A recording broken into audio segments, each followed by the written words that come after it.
Intelligence bureau की आपने video देखी, बहुत से आपने सवाल किए, बहुत से ऑनलाइन बच्चों ने मुझसे पूछी चीज़ें, जो क्लासेस मुझसे ले रहे हैं उनसे सवाल, उनकी क्वेरीज, उसके ऊपर जी दोबारा मेरी आज से दूसरी वीडियो जी इंटेलिजेंस ब्यूरो ऑफ पाकिस्तान, किस तरह से हम एडमिशन ले सकते हैं, किस तरह से हम इसमें आ सकते हैं, महकमाना एग्ज़ाम किस तरह से होता है। आप सर दौड़ के मुतल्लिक बता दें जी, दौड़ में हम क्यों अक्सर फेल हो जाते हैं, फिजिकल में क्यों फेल हो जाते हैं। इस तरह से आप हमें बता दें कि फिजिकल में दौड़ में हम किन किन चीज़ों को अडॉप्ट करें तो हम आसानी के साथ उसमें भर्ती हो सकते हैं इंटेलिजेंस ब्यूरो में। तो इंटेलिजेंस ब्यूरो जो है ये वफाकी अदारा है, उसमें पे भी अच्छी है, उसमें अलाउंसेस है, सारा कुछ है, तो वो प्लीज़ हमें सर बता दें, गाइड कर दें। तो उसके ऊपर मेरी आज की वीडियो जी। मैं हूं रज़ा बुखारी और आप देख रहे हैं बुखारी स्पीक्स यूट्यूब चैनल। तो व्यूअर्स, इस चैनल के ऊपर मैं आपके लिए मुख्तलिफ service oriented, career oriented videos बनाता हूँ। उसके साथ साथ मेरी ऑनलाइन क्लासेस भी चलती हैं, वो भी आप सारा कुछ देखते हो। उसके साथ साथ मेरी कम्युनिटी गाइड चलती है जिसमें आपके लिए मैं मुख्तलिफ क्वेश्चंस लाता हूँ। रोज़ाना मैं कोशिश करता हूँ दुनिया के मुख्तलिफ ममालिक की इन्फॉर्मेशन भी आपको दूँ। इस चैनल के ऊपर आपको बहुत सी इन्फॉर्मेशन मिल जाती है जिससे आप अपनी जॉब्स हासिल करने वाले मराहिल में से आसानी से गुजर जाते हो। इसके साथ साथ बच्चे ऑनलाइन क्लासेस मुझसे तैयारी भी कर रहे होते हैं। आप बार बार मुझसे पूछते हो कि सर आप अपना व्हाट्सएप नंबर दे दें, तो मैं व्हाट्सएप नंबर बेटा शेयर कर देता हूँ आपके पास, आपके साथ। तो उसमें आप सिर्फ और सिर्फ ऑनलाइन क्लासेस की बात किया करें, नो अदर डिस्कशन, बिकॉज मेरे पास इतना टाइम नहीं होता। आप लोग नाराज़ नहीं होना, बिकॉज मेरे पास पूरे पाकिस्तान से बच्चे होते हैं, ऑनलाइन क्लासेस चल रही होती है, मैं वकील हूँ, मेरा चैम्बर चल रहा होता है, मुख्तलिफ कोर्स में मैंने पेश होना होता है, तो इसलिए मेरे पास इतना टाइम नहीं होता। आप सिर्फ व्हाट्सएप पे मुझे ऑनलाइन क्लासेस के बारे में ही कहा करो और उस ऑनलाइन क्लासेस में आप मुझसे जितने सवाल पूछोगे मैं आपके जवाब दे दूंगा। थैंक यू वेरी मच जी। तो आते हैं मौजू की तरफ जी। इंटेलिजेंस ब्यूरो में भर्ती होने के लिए जो फिजिकल टेस्ट होता है उसमें हमें क्या तरीकाकार इख्तियार करना चाहिए कि हम आसानी के साथ पास हो जाएं और फेल ना हो। तो देखिए, फिजिकल में सबसे पहले आपकी होती है जी मेजरमेंट। आपकी चेस्ट मेजर की जाती है और आपका कद मेजर किया जाता है। जब आपका कद मेजर किया जाता है तो उस वक्त आपने अपनी गर्दन को अच्छी तरह से उस फट्टे के साथ, वो जो पीछे फट्टा सा बना होता है उसके साथ आपने अटैच हो जाना है, बिल्कुल स्ट्रेट सीधा, और आपने अपनी गर्दन को यूं करके सर थोड़ा सा ऊपर कर लेना है। इस तरह से आपका कद पूरा हो जाता है। मैं फिजिकली भी बच्चों को बताता हूँ, प्रैक्टिकली प्रैक्टिस करवाता हूँ बच्चों को, तो किस तरह से आपने अपने खुसूसन उन बच्चों का जिनका कद पूरा है, 5 फीट 7 इंच या 7 इंच से थोड़ा कम या 7 इंच से थोड़ा ज़्यादा, यानी अप्रॉक्सीमेटली 5'7" जिनका कद है, जिनकी हाइट है, उनके लिए ये मसला बनता है। बच्चे क्या करते हैं, बच्चे जब उनकी वो ऊपर से वो फट्टी आके साथ सर के ऊपर लगती है जिससे वो मैयर होता है आपका कद, तो आप यूं कर लेते हो, आप यूं कर लेते हो, या नीचे हो जाते हो, या यूं कर लेते हो गर्दन को। यूं करने से आपकी जो गर्दन है, आपकी जो हाइट है वो कम हो जाती है, अप्रॉक्सीमेटली ½ इंच का फ़र्क पड़ जाता है। तो आपने यूं करने की बजाय यूं करना है। इस तरह से आप आसानी के साथ, आपका जो सर है, सर का जो दरमियान का हिस्सा है आपका, वो थोड़ा ऊपर हो जाता है जिससे आपका कद अच्छी तरह से मैयर हो जाता है और आपका कद कम नहीं होता। ये एक ऐसी टेक्निक है जिसके ज़रिए से आप आसानी से कामयाब हो सकते हो। बहुत से बच्चों का कद पूरा होता है लेकिन वो अपना कद थोड़ा करवा के आ जाते हैं, तो इसलिए वो फेल हो जाते हैं। इस मरहले में बड़ा इंपॉर्टेंट मरहला होता है। इस वीडियो को गौर से देखें, स्किप मत करें, एक एक जुमले पे गौर करें। मैं आपको बहुत अच्छी इन्फॉर्मेशन देने जा रहा हूँ। मैं कोशिश करता हूँ हर बंदे को हर तरह से अच्छी इन्फॉर्मेशन दूं, उसमें कोई चीज़ अपने पास ना रखूं। उसके बाद जी आपकी होती है चेस्ट। चेस्ट आपकी जब मैयर होती है तो आप उसमें क्या करते हो कि आप पहले उसको एक्सपेंड करके, अकड़ा के, फुला के खड़े हो जाते हो, अकड़ा लेते हो अपनी चेस्ट को।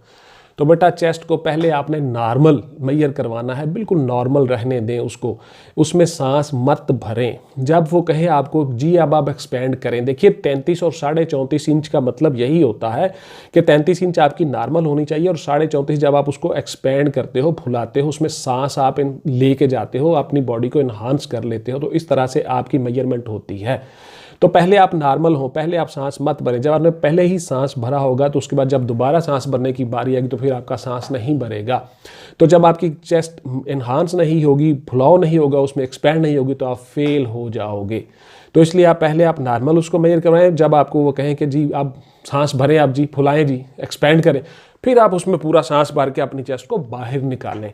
तो इस तरह से आपकी चेस्ट पूरी हो जाती है, अदरवाइज आप उसमें फेल हो जाते हो। बहुत से बच्चे ऐसे होते हैं जब मेजरमेंट होने लगते हैं तो पूरी तरह अकड़ के खड़े हो जाते हैं, बिल्कुल अकड़ के जी, बिल्कुल स्ट्रेट है, सांस उसमें भर ली सारे जिस्म में। तो इस तरह से आप फेल हो जाते हो पुत्र। इसमें आपको बड़ा आराम से ईजी होकर रहने की ज़रूरत है। अगर आपकी चेस्ट पूरी है तो आपको कोई अकड़ाने की ज़रूरत नहीं है, 33 इंच आराम से हो जाती है। उसके बाद जब आपको फुलाने के लिए कहें, एक्सपेंड करने के लिए कहें, फिर आपने उसको एक्सपेंड करना है।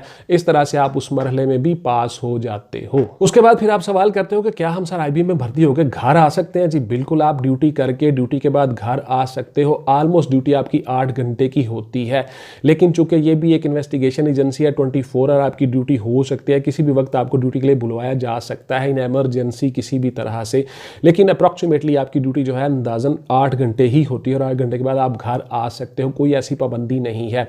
चूंकि ये वफाकी अदारा है, पाकिस्तान में कहीं भी पोस्टिंग हो सकती है, लेकिन अप्रॉक्सीमेटली घर के करीब ही पोस्टिंग दी जाती है। क्या सर ये यूनिफॉर्म जॉब है? बिल्कुल जी, ये यूनिफॉर्म जॉब है। यूनिफॉर्म पहन के आप जॉब करते हो और यूनिफॉर्म है आपकी। हाँ, अलबत्ता आपकी सिविल में भी ड्यूटी कहीं पे लगाई जा सकती है और इस तरह से आपकी इंफॉर्मेशन लेने के लिए आपको कहीं पे भी डिप्यूट किया जा सकता है, लेकिन ये यूनिफॉर्म जॉब है। आपका कार्ड होता है, यूनिफॉर्म में आपका कार्ड बना होता है, आप ट्रेनिंग करते हो, आपको यूनिफॉर्म कैरी करना, पहनना, सलाम, सैल्यूट करना, हर चीज़ आपको सिखाई जाती है।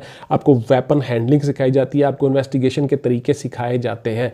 तो ये उसी तरह से जिस तरह पुलिस काम कर रही होती है, FIA काम कर रही होती है, उसी तरह से IB भी काम कर रही होती है। हम खुफिया एजेंसी में IB में भर्ती होकर किसी को भी पकड़ सकते हैं? बिल्कुल नहीं जी, आप हर किसी को नहीं पकड़ सकते। जहाँ जहाँ पे जिस तरह से आपकी ड्यूटी लगी होती है, आपने वो इंफॉर्मेशन कलेक्ट करके अफसरान को देनी होती है। उसके बाद फिर जो हुक्म आए, किसी बंदे को अरेस्ट करना है, नहीं करना है, क्या खुद करना है, क्या पुलिस की मदद साथ लेनी है, क्या करना है, वो अफसरान ने तय करना होता है। तो आप हर तरह से हर किसी को नहीं पकड़ सकते। आप पुलिस में नहीं हो, आप एक खुफिया एजेंसी में हो। तो इंटेलिजेंस ब्यूरो में काम करने का अपना एक अलग से तरीका है। जब आप उसमें भर्ती हो जाएगा, आपको उन सारी चीज़ों का पता चल जाएगा। क्या हम मजीद तालीम जारी रख सकते हैं? जी बिल्कुल, आप मजीद तालीम जारी रख सकते हैं, लेकिन अपने तौर पर आपको बाकायदा रेगुलर क्लासेस लेके यूनिवर्सिटी में जाने की इजाज़त नहीं होती। ना आप जा सकते हो, ना आप कर सकते हो। क्या हम अपना बिजनेस कारोबार कर सकते हैं? फिर से वही सवाल, क्या हम कोई चिंची रिक्शा वगैरह साथ चला सकते हैं, या कोई वैन शैन चला के, या बच्चों को स्कूल छोड़ के आ सकते हैं, उसके बाद फिर अपनी जॉब पे चले जाए? इस तरह के बहुत से बच्चे आप सवाल करते हो।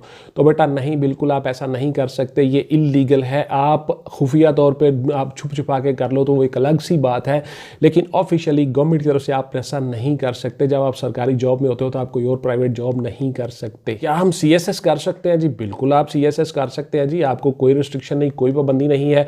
आप डिपार्टमेंट प्रोफेशनल सर्टिफिकेट साथ लगा के, NOC साथ लगा के आप अपना एडमिशन भेजें, CSS करें, CSS करें, PCS करें, PPSC का एग्ज़ाम दें, चाहे किसी भी फॉरम पे आप एग्ज़ाम दें, PMS का एग्ज़ाम दें, किसी तरह से आपको रोक टोक नहीं है। डिपार्टमेंट आपको कहता है, अलाउ करता है कि आप एग्ज़ाम दें, आप अपने फ्यूचर को आगे मज़ीद बेहतर कर सकते हो। ये आपका फंडामेंटल राइट है, इससे आपको कोई रोक नहीं सकता। कॉन्स्टिट्यूशनली आपको ये सारे राइट्स दिए गए हैं। डिपार्टमेंट आपको डिपार्टमेंट परमिशन सर्टिफिकेट दे देता है, जिससे आप आगे मज़ीद अपना चीज़ों को कर सकते हो। एज में सर मज़ीद रियायत मिलती है, तो देखिए ऐड में जब क्लियर कट लिखा हो कि आपकी एज जो है वो 18 से 30 साल के दरमियान है और इसमें मज़ीद कोई रियायत नहीं दी जाएगी, तो फिर आपको कोई रियायत नहीं दी जाएगी। अगर उसमें लिखा हो कि एज रिलैक्सेशन जो है वो according to Punjab government rules या फेडरल गवर्नमेंट रूल्स आपको दी जाएगी इतने साल, तो उसमें आपको एज रिलैक्सेशन हो सकती है। अदरवाइज जब ऐड में क्लियर कट लिखा हो तो फिर आपको मजीद रियायत नहीं मिलती और आप उसमें कोई रिलैक्सेशन नहीं ले सकते। फिर आपने से बहुत से बच्चे कहते हैं कि सर आपने पे का नहीं बताया। तो देखिए, पे का हर रैंक का अपना BPS होता है, बेसिक पे स्केल उसको कहते हैं, उसके मुताबिक उसकी पे होती है। वो अलग से वीडियोज़ पड़ी होती हैं, वो आप देख लिया करें। तो इस तरह से मैंने आपको बताना होता है कि आपने किस किस तरह से उन मराहल में कामयाबी से गुजरना है। तो देखिए, आज की जो वीडियो है इसमें मैंने आपको फिजिकल में अच्छी तरह से गुजरने का बता दिया है कि किस तरह आपने अपनी चेस्ट मेजर करवानी है, किस तरह से आप अपनी दौड़ लगानी है, किस तरह से आपने अपने कद को मेजर करवाना है। तो दौड़ लगाते हुए भी आप बहुत सी चीज़ों का ख्याल रखा करें। वो मेरी वीडियोस पड़ी हुई हैं बहुत सी, वो देख लीजिएगा। PHP की पड़ी हैं, पुलिस की पड़ी हैं, बहुत सी वीडियोस पड़ी हैं जिसमें मैंने आपको बताया हुआ है कि रनिंग आपने किस तरह से करनी है। अच्छा, एक बच्चे ने सवाल किया, बल्कि काफ़ी सारे बच्चों का ये सवाल आया मुझे यूट्यूब पे कि सर खाने का नहीं आपने बताया। तो देखिए, दौड़ लगाने से पहले मैं आपको क्लियर कट बता दूं, आप खाना इस तरह से खाएं कि घंटा या 1.5 घंटा आपको खाना खाए हुए हो चुका हो, यानी खाना डाइजेस्ट हो चुका हो ऑलमोस्ट। खाली पेट बिल्कुल ना जाए, उस तरह से आपकी एनर्जी वेस्ट होती है, आपकी एनर्जी कम होती है, आप ज़्यादा अच्छी तरह से नहीं दौड़ सकते। हाल बता, दौड़ से को घंटा 1.5 घंटा पहले, 1.25 घंटे पहले आपने खाना खाया हो, फिर आप उसमें जाके पानी के साथ साथ थोड़ा सा आप पी सकते हो और आप आसानी से दौड़ लगा सकते हो। यकदम आप खाना खा के या खाना खा के फ़ौरन बाद आप दौड़ लगाओ तो वो भी अच्छा नहीं, आपको वॉमिटिंग हो जाएगी, आपकी डाइजेस्टिंग सिस्टम गड़बड़ कर देगा, आप फेल हो जाओगे। तो इसलिए आपने खाना इस तरह से खाना है कि वो हज़म हो चुका हो, डाइजेस्ट हो चुका हो आपकी बॉडी में, आपके मैदे में, उसमें कोई इतना बर्डन ना हो। फिर आप आसानी के साथ दौड़ सकते हो, आप में एनर्जी होती है, आप एक रिदम रख के फ्लो के साथ दौड़ो तो आप कामयाब हो जाते हो। तो ये थी जी मेरी आज की वीडियो आईबी के ऊपर, दूसरे मरहले में कि आपने फिजिकल में कैसे कामयाब होना है, आपने दौड़ कैसे लगानी है, कद कैसे मैयर करवाना है और चेस्ट कैसे मैयर करवानी है। आपने इन चीज़ों का ख्याल रखना और आप आसानी के साथ कामयाब हो जाओगे। ख़ुसूसन वो बच्चे जिनकी चेस्ट और कद पूरा होता है, वो इन चीज़ों को गौर से देख लें। इस वीडियो को स्किप मत किया करो, 10 मिनट की वीडियो होती है, गौर से देख लिया करो।